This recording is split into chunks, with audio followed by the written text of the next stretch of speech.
He commanded the center table at Ethelred's, the oldest and most suffocatingly exclusive restaurant in New York City, not like a patron, but like a monument to glacial indifference. Alessandro Valenti.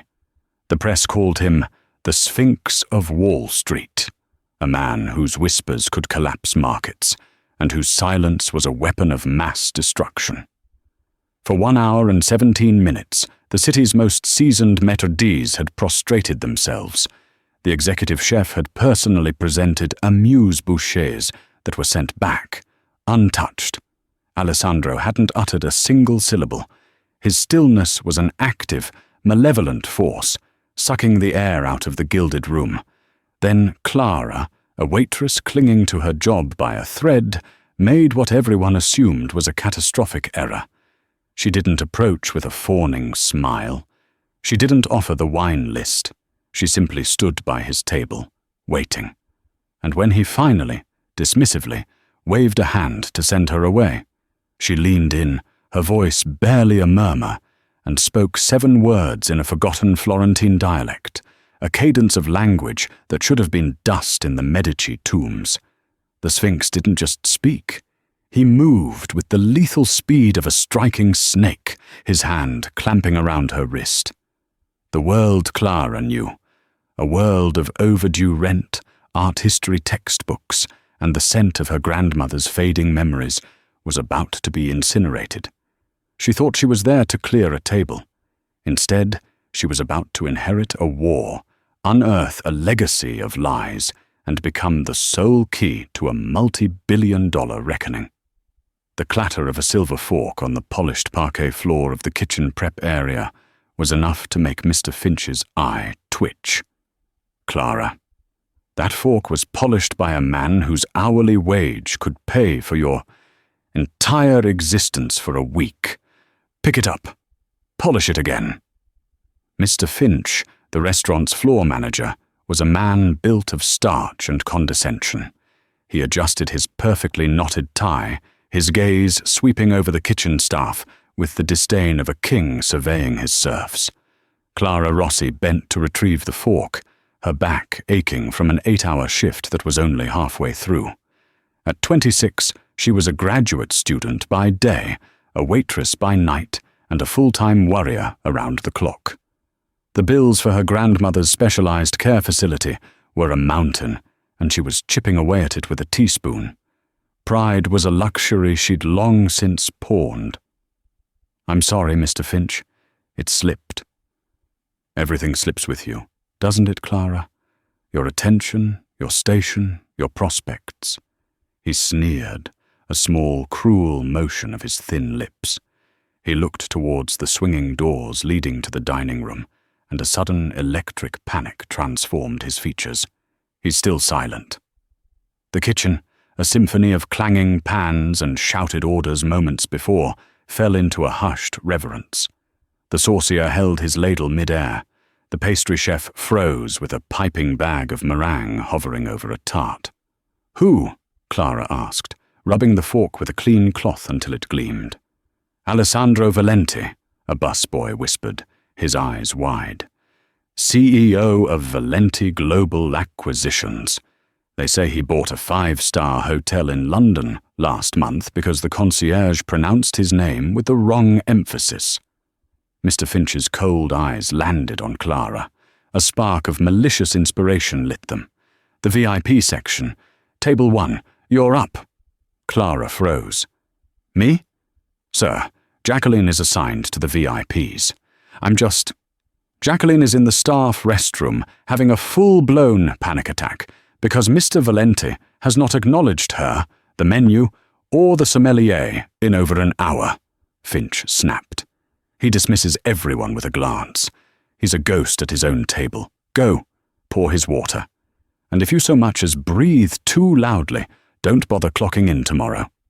Wiping her damp palms on her starched black apron, Clara took a fortifying breath and pushed through the doors. The dining room was a sea of hushed conversations and tinkling crystal, but all the energy in the room seemed to bend towards the center table, like light into a black hole. Alessandro Valenti was handsome, but not in a pleasant, cinematic way. It was the beauty of a storm cell gathering over the ocean, all potential energy and imminent destruction. He wore a bespoke navy suit that probably cost more than her student loans. His hair was the color of dark espresso, streaked with a surprising slash of silver at the temple, and his eyes were fixed on the flickering candle flame in the center of his table. He radiated an aura of such profound solitude that he seemed to be the only person in the room. Clara felt the collective gaze of the entire staff on her back, a physical pressure. She approached the table, her hand steady as she held the heavy crystal pitcher of water. "Good evening, sir," she said, her voice quiet but clear. Silence. He didn't even twitch. She poured the water into a delicate baccarat glass, the sound seeming to echo in the tense quiet. "Would you care to see the menu? The chef highly recommends the seared scallops with a saffron risotto." He didn't look at her. He simply raised his left hand, a gesture of final, absolute dismissal. He wanted her gone. A spark of indignation flared in Clara's chest. She was exhausted, her feet throbbed, and her grandmother's face, clouded with confusion, swam in her mind's eye. This man, with his infinite wealth and power, was treating human beings like inconvenient pieces of furniture. She turned to leave, her cheeks burning with humiliation. But then she saw it. It wasn't a flashy watch or a gaudy ring.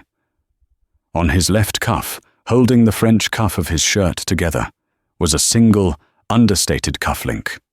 It was old, made of worn, unpolished silver, and carved with a crest she recognized instantly. A fox curled at the base of a stone tower. It was the crest of the Della Torre family, a minor banking dynasty from Florence that had been absorbed by the Medici in the 15th century. A family so obscure, their history was a footnote in a single chapter of a single book she'd used for her dissertation's research. She looked at him again, truly looked. At the harsh lines of his face, the tension in his jaw, the deep, weary bitterness in his eyes. He wasn't just arrogant. He was a man carrying an impossible weight. He looked haunted. The words came unbidden, a whisper from the pages of her research, from the hours spent deciphering her grandmother's cryptic notes in the margins of old art books. It wasn't modern Italian. It was the archaic, poetic, Florentine dialect of the Quattrocento. La volpe conosce la tana, ma il leone conosce la foresta. The fox knows the den, but the lion knows the forest. The reaction was instantaneous and terrifying. Alessandro Valenti didn't just turn his head. He snapped it towards her, his entire body coiling.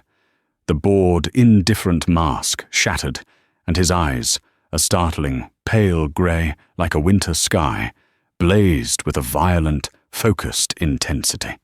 For the first time all evening, the Sphinx of Wall Street spoke. "Ripete," he commanded.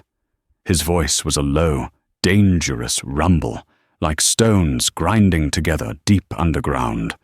"Repeat what you just said." The entire restaurant seemed to inhale at once. Mr. Finch, lurking near a service station, looked as if he might actually faint. I apologize, sir," Clara stammered, reverting to English, her courage failing her under his predator's gaze. "It's just an old saying. From a history book." Alessandro rose from his chair. He was taller than she'd expected, a commanding presence that seemed to shrink the opulent room. He ignored the stunned diners, the hovering staff. He rounded the table, closing the distance between them until he was mere inches away. He smelled of expensive wool, clean linen, and something faintly metallic, like ozone after a lightning strike. "That dialect," he said, his voice dangerously soft, his eyes boring into hers, searching, dissecting. "It is the tongue of the Florentine guilds, pre-Renaissance. No one speaks it. It exists only in archived documents. Where did you hear it?" My grandmother," Clara whispered, the lie tasting like ash. It wasn't a complete lie. Her nonna had spoken it, but Clara's academic understanding was her own. She was from Florence. His gaze dropped to her simple, silver-plated name tag. Clara. Then his eyes lifted, and he studied her face, her features, with an unnerving scrutiny. He seemed to be looking for a ghost. He reached out, not to touch her, but to gently lift the thin silver chain around her neck. On it hung a small, tarnished locket, a cheap keepsake from her mother. "Let me see your hands," he demanded. "What? Your hands? Show them to me." Hesitantly, Clara held out her hands. They were a waitress's hands, clean but with reddened knuckles and short, unpainted nails. He took her right hand, his grip surprisingly warm, and turned it over, examining her palm, her wrist. He seemed disappointed by what he didn't find. "You have the words," he muttered, almost to himself, "but not the script." "Sir, I should really get back to my station," Clara said, trying to pull her hand away. "My manager." Alessandro's gaze flicked over her shoulder to where Mr. Finch was attempting to make himself invisible behind a large floral arrangement. Without looking away from the cowering manager, Alessandro reached into the inner pocket of his suit jacket and produced a card. It wasn't a credit card. It was a solid piece of matte black titanium. He let it fall to the table, where it landed with a definitive, heavy clink. "Manager." Alessandro's voice was no longer a whisper. It was a whip-crack of authority that echoed through the room. Mr. Finch scurried over, his face slick with sweat. "Yes, Mr. Valenti. My deepest apologies for the disturbance. This employee is new, clearly out of her depth. She will be dismissed at once." "Be quiet," Alessandro said, his voice dropping back to that unnerving calm. "Bring me the check for every occupied table in this restaurant. I am covering every bill tonight." Finch's jaw worked, but no sound came out. "Everyone, sir?" "Everyone," Alessandro confirmed. He then turned his piercing grey eyes back to Clara. "And then you will bring me this waitress's employment contract. I'm buying it out." Finch stared, utterly baffled. "Excuse me, sir?" "She's fired," Alessandro stated, his gaze locking with Clara's, "because she works for me now." "I am absolutely not going anywhere with you." Clara planted her worn-out flats on the slick Manhattan sidewalk. A cold, persistent drizzle had begun to fall, making the city lights bleed across the asphalt. A gleaming black Maybach was parked at the curb, its engine purring silently.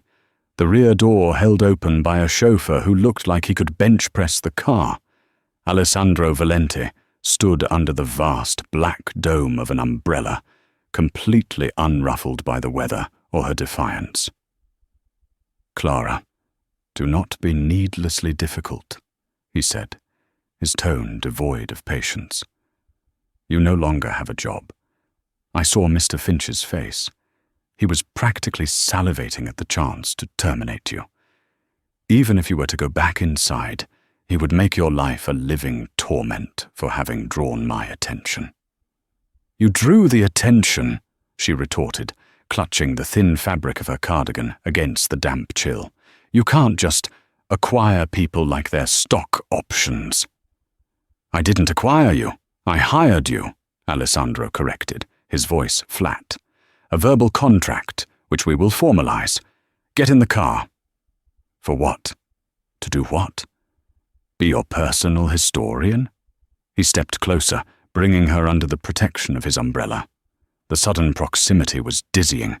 Up close, she could see the fine lines of exhaustion around his eyes. He wasn't just a force of nature. He was a man stretched to his breaking point. "A consultant," he said, the lie so smooth it was almost believable. "I am in the final stages of a hostile acquisition. The opposing party uses archaic methods, coded correspondence. I need someone with your specific linguistic skills. The dialect you spoke is a key. Mr. Valenti, I'm an art history student who serves overpriced fish to tourists. I'm not a cryptographer. I will pay you $50,000 for 1 week of your time, he stated, as if discussing the weather. Clara felt the air leave her lungs. $50,000. It was a lifeline. It was more than a lifeline. It was a rescue helicopter. It would cover her grandmother's expenses for a year. It would pay off her student loans. It would let her breathe for the first time in years. She looked from his impassive face to the warm, leather-scented interior of the Maybach, then back at the brightly lit restaurant where she'd just spent 10 hours being treated like a disposable commodity. 1 week, she asked, her voice barely a whisper. 1 week, Alessandro promised. If, at the end of that week, you wish to walk away, my driver will take you wherever you please, and the money is yours. She got in the car. The heavy door closed with a soft, satisfying thud, sealing them in a cocoon of silence and luxury. The car smelled of aged leather and something clean and subtle, like bergamot. Alessandro sat opposite her, not next to her, maintaining a careful distance. He didn't pour drinks or make small talk. He simply watched her. "Where are we going?" she finally asked, breaking the quiet. "My office." "At this hour?" "The most important work is done when the rest of the world is sleeping," he said. He tapped on a tablet that rose silently from the center console. A complex series of charts and legal documents filled the screen. "Why that saying?" she asked, needing to understand. "About the fox and the lion. Why did it affect you so much?" Alessandro's fingers stilled on the screen. He looked out the tinted window at the rain-streaked city. "It was the family motto of my father's first business partner, a man who taught me everything I know about finance, a man my father trusted like a brother." "What happened to him?" "He vanished 30 years ago," Alessandro said, his voice turning to ice. "Along with a significant portion of my family's seed capital and a ledger that detailed all of their early investments, he was presumed dead. A tragic accident." Clara felt a prickle of unease. "But you don't think it was an accident?" He turned his gaze back to her, and his eyes were old, filled with a cynicism that went beyond his years. "In my world, Clara, there are no accidents, only successful assassinations and failed ones." They pulled into a private underground garage beneath a sleek, black skyscraper in the financial district. The elevator opened directly into a sprawling penthouse office that was less a workplace and more a temple to minimalist power. One entire wall was a sheet of glass overlooking the glittering tapestry of Lower Manhattan. The only art on the walls was a single, large framed document. "What is your grandmother's name?" Alessandro asked as he walked to a massive obsidian desk. "Elena Rossi," Clara said. "She was a widow. My mother was her only child." Alessandro typed the name into his computer. He stood motionless for a long moment, staring at the screen. "Elena Rossi," he said slowly, turning to face her. "Born Elena della Torre." Clara's blood ran cold.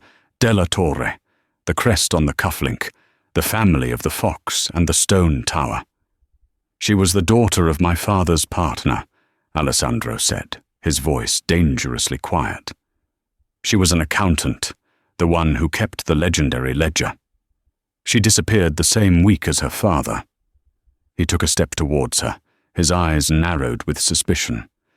"You're telling me that in the most exclusive restaurant in New York, on the precise night I am facing a corporate raid from an enemy who uses the Della Torre history as his calling card, the long-lost granddaughter of the woman who holds the key to my family's salvation just happens to be my waitress? The coincidence is staggering. It's not a coincidence, Clara whispered, her mind racing, trying to piece together the fragmented stories her grandmother had told her, the warnings to never speak of the past. I think she knew. She sent me there.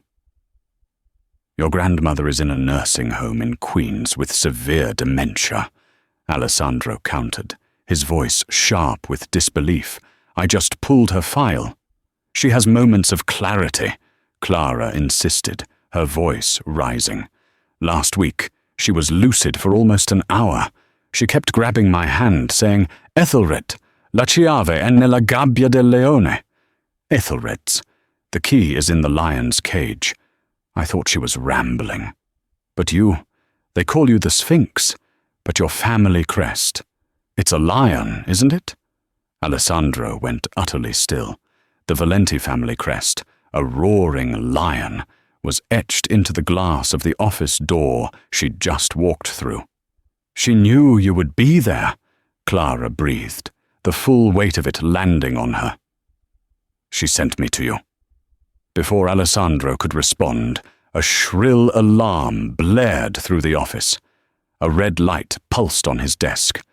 Silent alarm, he said, grabbing her arm. Perimeter breach on the lower levels. He knows you're here. Who knows? Clara cried, her heart hammering against her ribs.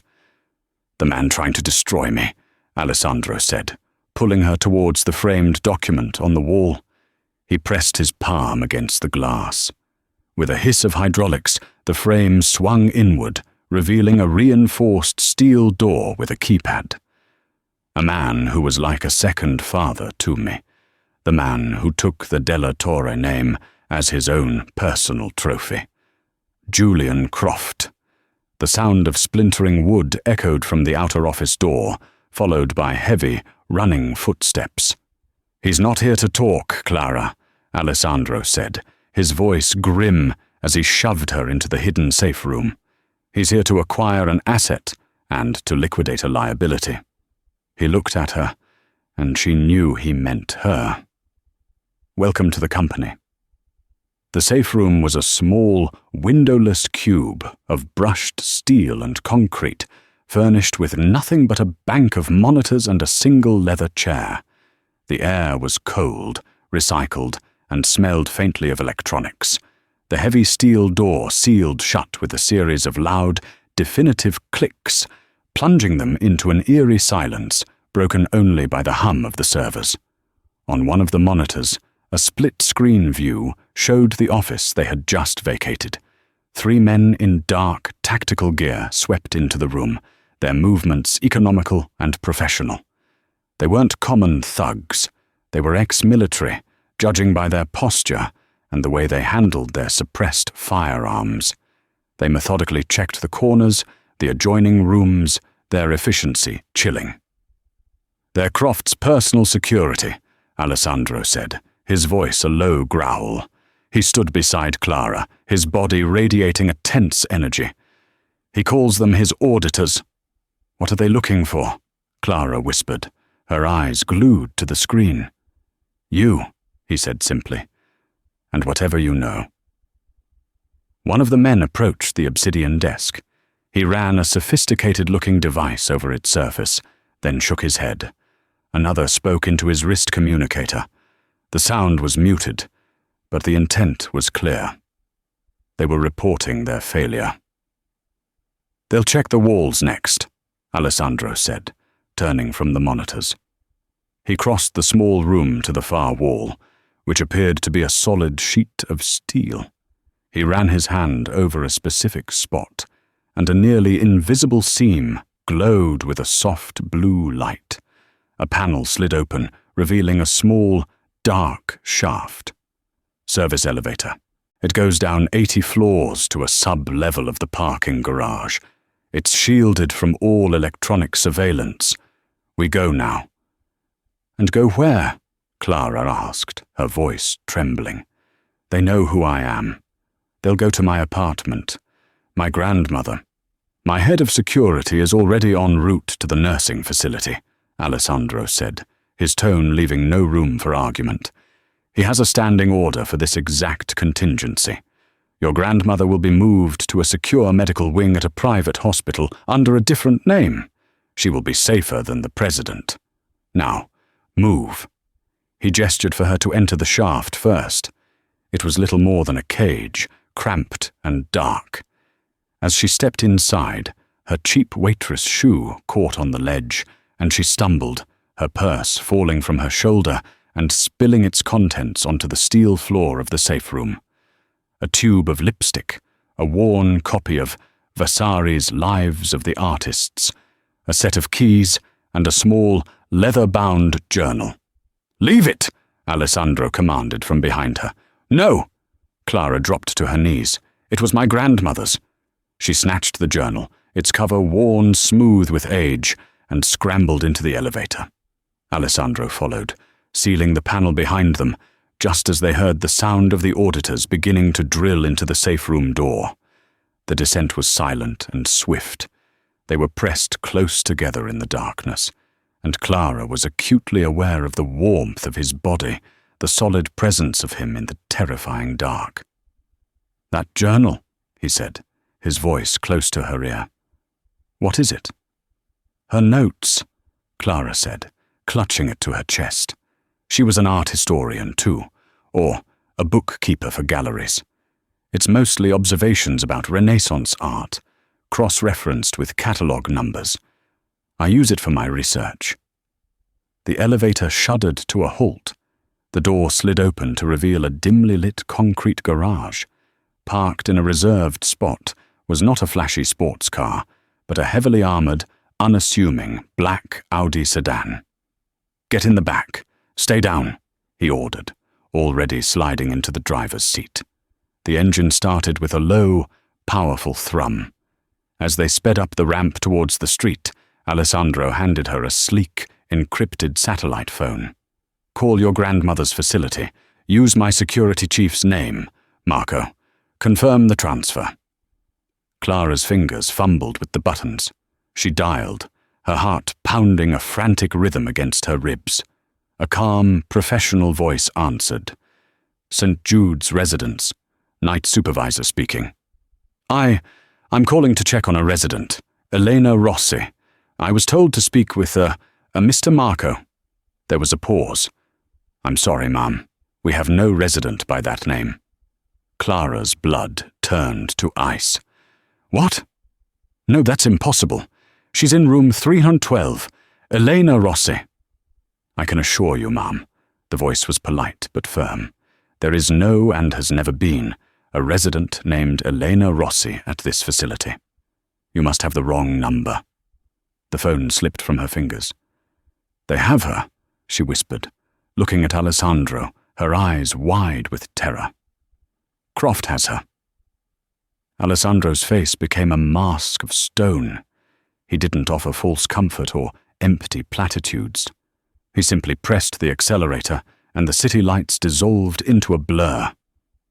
"He has made a grave error," he said, his voice laced with a cold fury that was more terrifying than any shout. "He has taken the one thing I can't afford to lose."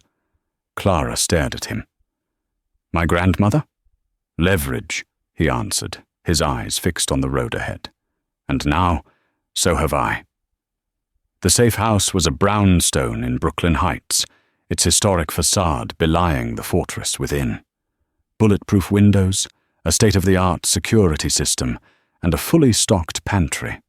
It was anonymous, elegant, and felt as welcoming as a tomb. For hours, Clara sat numbly on a plush velvet sofa, while Alessandro paced the room, his phone pressed to his ear, speaking in rapid, clipped Italian to his security chief, Marco. The conversation was a storm of words she couldn't fully grasp. Protocollo, estrazione, tracciamento, vulnerabilità. Finally he hung up, the silence he left behind heavy and suffocating. "Marco's team is sweeping the facility now," he said, his voice strained. Croft was clever. He didn't use his own men. He hired a private ambulance service, citing a medical emergency. The night staff were duped by authentic-looking paperwork. By the time the supervisor realized the discrepancy, your grandmother was gone. So he has her, Clara said, her voice hollow. He'll use her to get to me, to get the ledger. He will try, Alessandro corrected. He finally stopped pacing and looked at her, his expression unreadable. He believes you know where the physical ledger is. You must have told me the truth in the car. Is that journal all you have? Clara nodded, holding the small book tightly.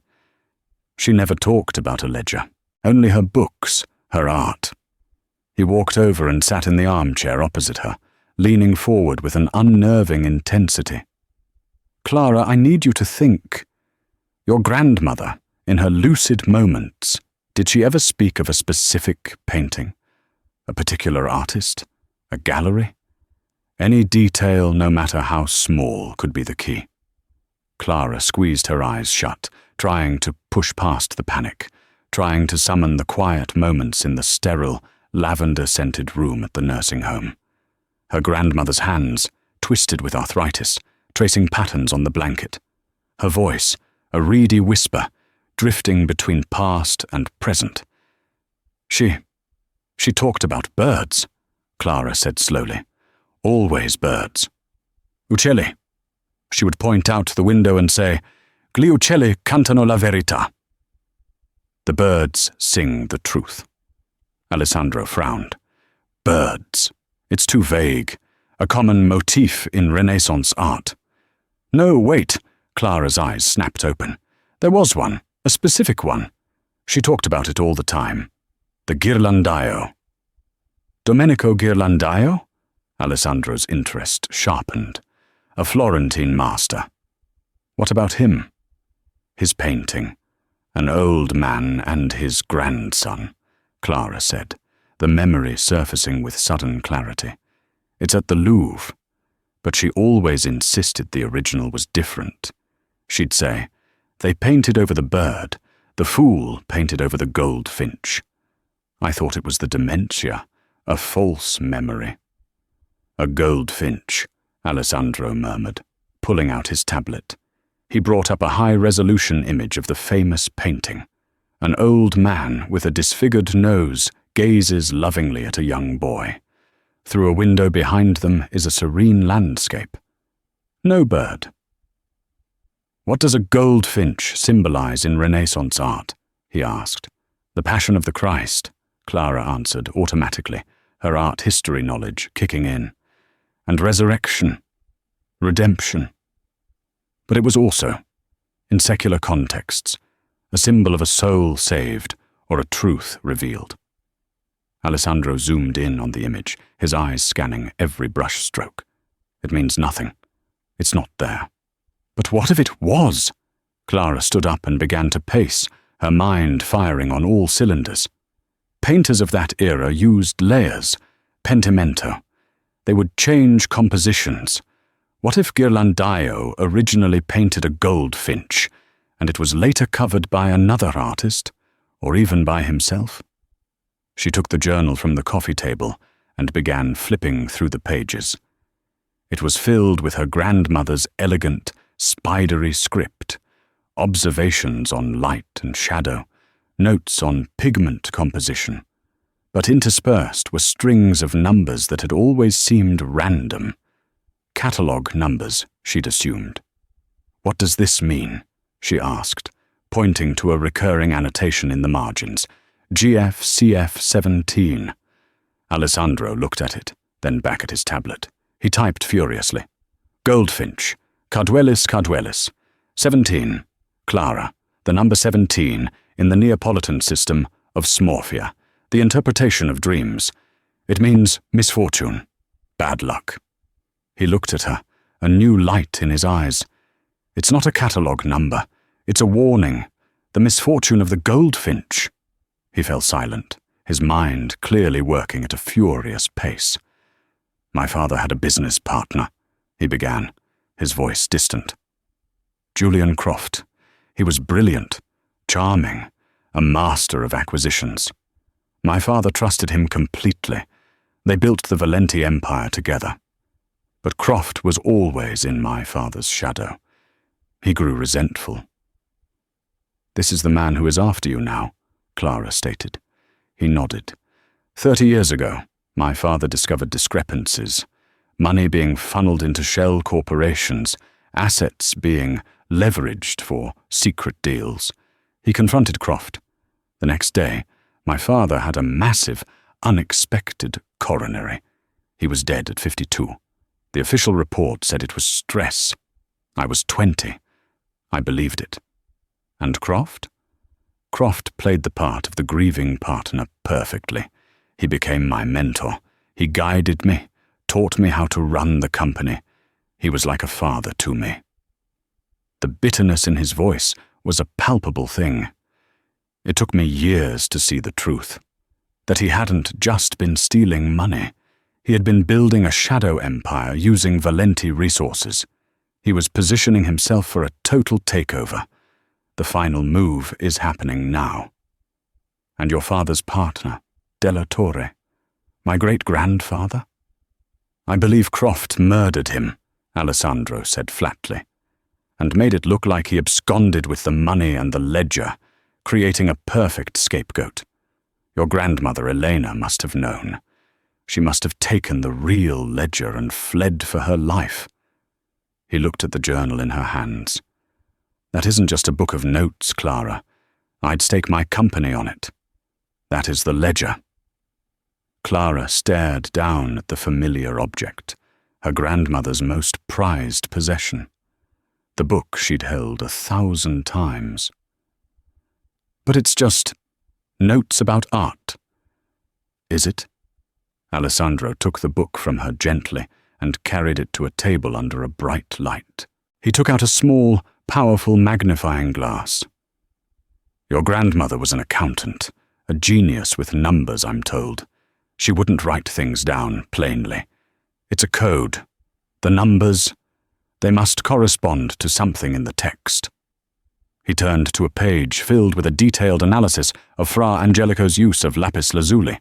In the margin was a string of numbers, 24/7, 15, 1.2 mets. Page 24, line 7, word 15, Alessandro muttered, counting. The word was blue. Blue, 1.2 million. What does that mean? Blue chip stock? Clara guessed. Perhaps. He turned another page, a discussion of Titian's flesh tones. The code, 112.4.8, 300K. Page 112, line 4, word 8. The word was liability, a liability of 300,000. Clara's mind was reeling. Her grandmother's academic passion wasn't a hobby. It was a sophisticated cipher. A lifetime of notes on art history was a meticulously detailed record of Julian Croft's crimes, hidden in plain sight. Suddenly, Alessandro's satellite phone buzzed. It was Marco. Alessandro answered, his face grim. He listened for a moment, then his entire body went rigid. "Dove!" He barked into the phone. "Where?"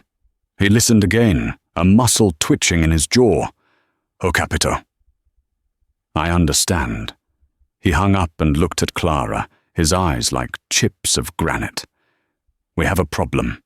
Croft isn't just holding your grandmother for leverage. He's planning a public execution." "What are you talking about?" "Tomorrow night is the annual Valenti Foundation Gala at the Metropolitan Museum of Art. It's the biggest charity event of the year, the pinnacle of New York society. Julian Croft is this year's guest of honor."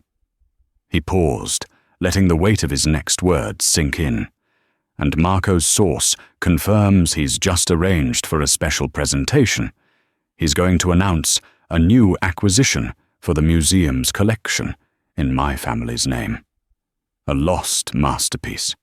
He's going to bring your grandmother out on stage, claiming he's reunited the long-lost Della Torre family with the Valentis. He will paint himself as a savior, a sentimental benefactor. "He'll have her right there, in front of hundreds of people," Clara whispered in horror. "And after the gala," Alessandro continued, his voice deadly soft. When the press has their story of a touching reunion, she will have a tragic accident. An old woman, confused and frail, who wanders off. No one will question it. Croft will have his sentimental story, and he will have eliminated his last living witness. He walked to the window, staring out at the unseen city. He's using my family's legacy, my own foundation, as the stage for a murder, and he's daring me to stop him. Then we have to stop him, Clara said, a new resolve hardening her voice. The fear was still there, a cold knot in her stomach, but it was being burned away by a rising, white-hot anger. We have the ledger. We can go to the police, the FBI. Alessandro turned from the window, a humorless smile twisting his lips. Clara, the men on Julian Croft's payroll are the police, the politicians, the judges. This ledger, written in a code only you can decipher, would be tied up in court for a decade while he walks free. By the time we could prove anything, your grandmother would be a memory. There is no legal path here. Not in time. Then what do we do? She cried. We can't just let him kill her. No, Alessandro agreed. We won't. He walked back to the table and picked up the journal. He wants a show. We'll give him one. He wants to use the stage, so will we. He looked at her, and for the first time, she saw not a ruthless CEO or a grieving son, but a brilliant, dangerous strategist. Tonight you are going to decipher every key transaction in this book. Tomorrow you will stop being Clara Rossi, the graduate student. You are going to become Clara della Torre, the heir who has come to claim her birthright. He held her gaze, his own burning with an intensity that left her breathless. And we are going to walk into that gala and burn his world to the ground. The next 24 hours were a blur of intense focus. Fueled by black coffee and adrenaline, Clara sat with Alessandro at a large dining table, the journal open between them.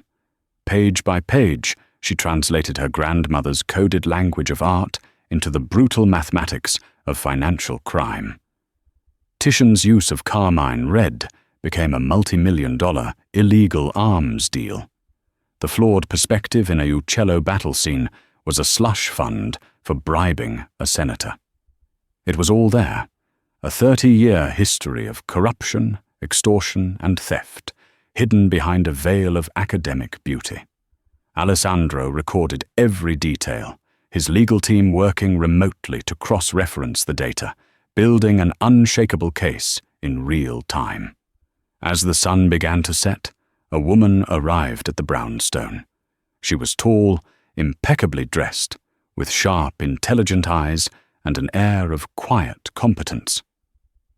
Clara, this is Sophia, Alessandro said. She will be handling your presentation. Sophia looked Clara up and down, taking in her rumpled clothes and exhausted expression with a critical eye. The raw materials are promising, she said, her voice crisp. Good bone structure, intelligent eyes, but the packaging is a catastrophe. We have 3 hours. Let's begin. Clara was whisked upstairs to a bedroom that had been transformed into a professional styling studio. Racks of designer gowns lined one wall. A table was covered in a dragon's hoard of jewelry. For 3 hours she was plucked, painted, and polished. When Sophia was finally finished, she led Clara to a full-length mirror. The woman staring back was a stranger. She wore a gown the color of liquid midnight, a deceptively simple column of silk that clung to her frame, leaving her shoulders bare. Her hair, usually tied back in a careless knot, was swept up into an elegant chignon, revealing the long line of her neck. Around her throat was a single, breathtaking piece of jewelry, a necklace of cascading sapphires and diamonds that glittered like captive stars. The makeup was minimal, but transformative. emphasizing her eyes and giving her mouth a defiant, determined set. She looked powerful. She looked dangerous. She looked like an heir. When she walked back downstairs, Alessandro was waiting. He was dressed in a perfectly tailored tuxedo, and he stopped mid-sentence, his phone conversation forgotten as he saw her. He simply stared, his composure momentarily broken. "It will do," he said, recovering himself, though a new warmth lingered in his grey eyes. He held out a velvet box. One final detail. Inside was a simple, heavy ring of antique gold, bearing the Della Torre crest of the fox and the tower. "It was my father's," he said. "He kept it as a reminder of the betrayal. I think it's time it was returned to its rightful owner." Clara slipped it on her finger. It felt heavy, a tangible link to the past she never knew she had. "I'm ready," she said, her voice steadier than she felt. The Metropolitan Museum of Art was a fortress of light and sound. Paparazzi flashes exploded like fireworks. The murmur of the city's elite filled the great hall. As Alessandro and Clara stepped out of the Maybach, a wave of whispers followed them. He was a known quantity, a king in his domain. But she was a mystery. They ascended the grand staircase, the crowd parting before them. Clara kept her chin high, her gaze fixed forward, just as Sophia had instructed. "Do not look at them. Look through them. They are beneath your notice." She could feel hundreds of eyes on her, dissecting her, questioning her.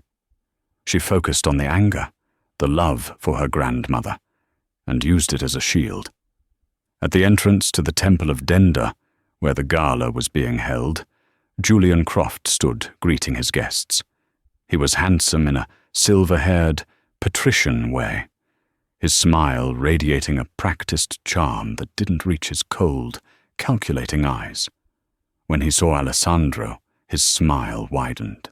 "Alessandro, my boy, I was beginning to think you wouldn't come." He then turned his gaze to Clara, his eyes sweeping over her with a flicker of confusion, then dismissal. "And you've brought a guest. How lovely." Alessandro didn't offer a handshake. "Julian, I believe you are acquainted with my associate, Clara." Clara stepped forward. She met Croft's gaze directly, her expression a perfect mask of icy indifference. "I don't believe we've had the pleasure," Croft said, his charm beginning to fray at the edges. "Oh, I think you have," Clara said, her voice low and clear, cutting through the ambient chatter. She raised her hand, letting the light catch the gold of the Della Torre ring. "You knew my grandmother, Elena." The blood drained from Julian Croft's face. The charming mask slipped, revealing the predator beneath. For a split second, she saw pure, unadulterated hatred in his eyes before he masked it again. "Elena," he said, recovering smoothly. "Of course. A tragic story. I'm so glad her family has resurfaced." He was trying to control the narrative, to absorb her into his pre-planned script. "There's nothing tragic about it," Clara said, her voice carrying. Several nearby conversations faltered as people began to listen. "My grandmother was a brilliant woman, a meticulous record keeper. She documented everything." Croft's jaw tightened. He leaned in, his voice a venomous whisper. "You have no idea what you're meddling in, little girl. That old woman is fragile. A wrong move from you, a single misstep tonight, and her heart might just give out. Do you understand me?" It was the moment of truth. The high-conflict clash wasn't a gunfight. It was a war of wills in the heart of high society. This was the scene she had to win. Clara didn't flinch. She didn't back down. Instead, she let a small, pitying smile touch her lips. "You're right about one thing, Julian," she said, her voice still quiet, but now laced with steel. You are this year's guest of honor. And as such, I noticed you loaned a piece from your private collection for the event. She gestured to a nearby pedestal, where a small, beautifully rendered painting of a Madonna and Child was displayed. The Bellini. A masterpiece. Croft looked relieved, thinking she was changing the subject. A personal favorite. It's a fake, Clara stated, her voice suddenly ringing with absolute authority. A collective gasp went through the immediate crowd. Croft's face turned a mottled shade of red. That is an outrageous accusation. That painting has been authenticated by the world's leading experts. Experts can be bought, Clara countered, walking towards the painting. But pigment doesn't lie. The lapis lazuli used for the Madonna's robe. It has trace elements of synthetic ultramarine, a binder that wasn't invented until 1826. Your 15th century masterpiece is a 19th century forgery. A very good one, but a forgery nonetheless. She turned back to the stunned crowd, and then to Croft, much like its owner. The humiliation was a physical blow. Julian Croft, the great connoisseur, the man of impeccable taste, publicly exposed as a fraud. His power was built on an illusion of legitimacy, and she had just shattered it with a single, irrefutable fact. He stared at her, his face a mask of pure fury. His plan was unraveling. The narrative was no longer his. He signaled discreetly to one of his security men. But Alessandro was ready. He stepped beside Clara, placing a protective hand on her back. It's over, Julian. It's just beginning, Croft hissed. He strode to the stage, grabbing the microphone. Ladies and gentlemen, an unexpected treat. It seems we have a true art historian in our midst. But now, for our main presentation. A story of reunion, of family. The lights dimmed. A spotlight hit the side of the stage. Two of Croft's men appeared, gently guiding an elderly woman in a wheelchair. It was Eleanor. She looked frail, lost, her eyes wide with confusion in the bright light. Clara's heart seized. She started forward, but Alessandro's hand held her firm. "Wait," he breathed. "Let him play his last card." "Tonight," Croft boomed, his confidence returning as he held the captive audience, "we welcome back Elena della Torre." He gestured to Elena, but her unfocused eyes scanned the crowd. Then they found Clara. A flicker of recognition. A tiny, almost imperceptible shake of her head. It wasn't a greeting. It was a warning. Clara understood. The painting. The goldfinch. They painted over the bird. It wasn't just about the ledger. It was a second message. "The key is not in the cage," Clara whispered to Alessandro. "It's on the cage. The Bellini. It's not just a forgery. It's the key." At that moment, Marco, Alessandro's security chief, dressed as a museum guard, approached the stage from the other side. He leaned in and whispered something to Croft. Whatever he said made Croft's face go slack with shock. Alessandro's phone vibrated. He glanced at the screen, a single message from his legal team. "Assets frozen." Simultaneously, every screen in the hall, which had been showing images of the Valenti Foundation's work, flickered and changed. They now showed a single page from Eleanor's journal, the page detailing the illegal arms deal, with Clara's deciphered notes beside it. Panic began to ripple through the crowd as powerful men recognized their own names and illicit dealings displayed for all to see.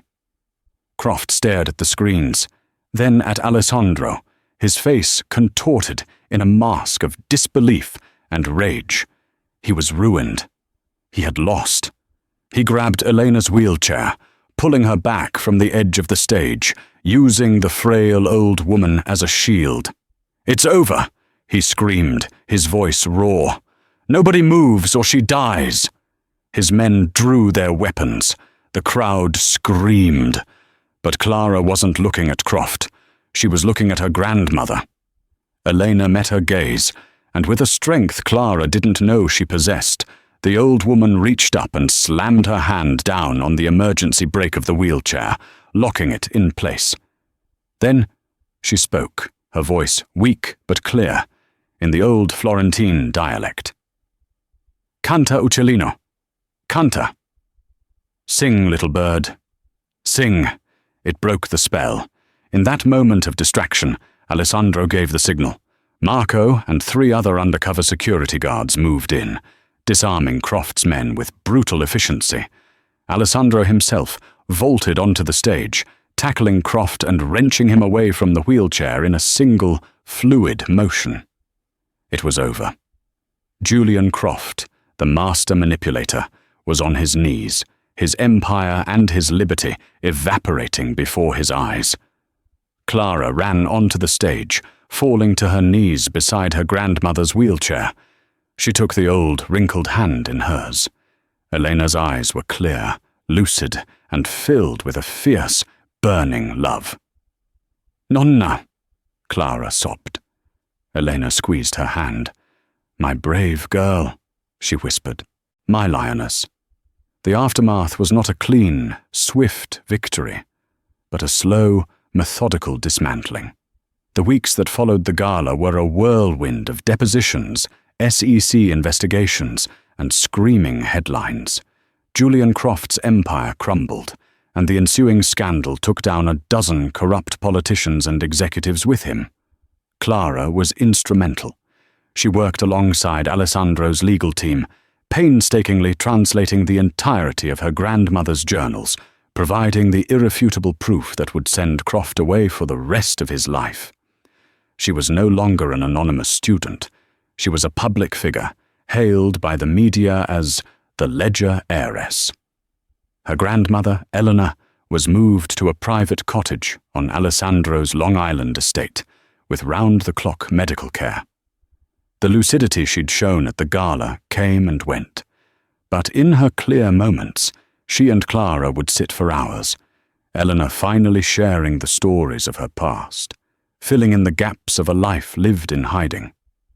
One crisp autumn afternoon, 2 months after the gala, Clara found Alessandro standing on the bluffs overlooking the Long Island Sound. He was watching the waves, his shoulders, for the first time since she'd met him, relaxed. "It's done," he said without turning around. "The final holding company was dissolved this morning. He has nothing left." "And Nonna's ledger?" Clara asked, coming to stand beside him. "Admitted as evidence under seal. It will never be made public, but it will ensure he never sees the light of day again." He finally turned to her, his grey eyes soft in the afternoon light. "Your grandmother saved my family's legacy, Clara. I can never repay that." "You have," she said. "You've given her peace. You've given us both justice." An easy silence settled between them, filled with the cry of gulls and the scent of salt and turning leaves. It was a comfortable silence, no longer a weapon or a shield. "I owe you a salary," he said, a faint smile playing on his lips. $50,000, I believe, was the agreed-upon price for 1 week of consulting. Clara laughed. "I think we can call it even." "I don't like being in debt," he said, his expression turning serious. He stepped closer, taking her hand. "The work is done, Clara. The war is over. You're free to go. You can finish your PhD, curate any museum in the world. I've set up a trust for you.